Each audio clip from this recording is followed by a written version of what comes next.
കോലാപൂരിൽ നിന്ന് ഒരു unique protest പുറത്തു വരുന്നുണ്ട്. ഒരു ആനയ്ക്ക് വേണ്ടി 7000 പേര് കൂടുതൽ ആൾക്കാർ അവിടെ പ്രൊട്ടസ്റ്റ് നടത്തിക്കൊണ്ടിരിക്കുകയാണ്. അതോ വൻതാര എന്ന് വെച്ചാൽ ആനന്ദ് അംബാനി ഓണ്ട് വൻതാര ആ ആനയെ പിടിച്ചോണ്ട് പോയി. നല്ല പ്രൊട്ടസ്റ്റ് നടക്കുന്നുണ്ട്. പക്ഷെ പൊതുവെ നമുക്ക് ആ ന്യൂസ് കാണുമ്പോൾ തോന്നുന്ന ആനന്ദ് അംബാനിയുടെ ആനിമൽസിനോടുള്ള സ്നേഹം കണ്ടിട്ടായിരിക്കും ഇത് ചെയ്തതെന്ന്. നിങ്ങൾക്ക് തോന്നുന്നുണ്ടോ ബിസിനസ്മാൻസ് ആനന്ദ് അംബാനിയെ പോലെ ആളുകൾ ഈ സ്നേഹം കൊണ്ടാണ് ഇതൊക്കെ ചെയ്തതെന്ന്? ഒരിക്കലുമല്ല.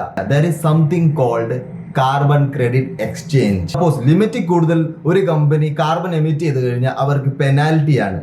പക്ഷെ അവർക്ക് അവരുടെ പ്രൊഡക്ഷൻ നിർത്താൻ പറ്റത്തില്ല. അങ്ങനെയുള്ള അപ്പം ഇതേപോലത്തെ കമ്പനീസ് ഈ വൻതാരയോ അല്ലെങ്കിൽ ഈ ബിൽഗേറ്റ്സിനെ പോലുള്ള ഫാം ലാൻഡ്സിൽ നിന്ന് കാർബൺ ക്രെഡിറ്റ് ബൈ ചെയ്യും. കാർബൺ ക്രെഡിറ്റ് ബൈ ചെയ്താൽ അവർക്ക് അവരുടെ പ്രൊഡക്ഷൻ നിർത്തേണ്ടി വരത്തില്ല. അവർക്ക് അത് കണ്ടിന്യൂ ചെയ്യും.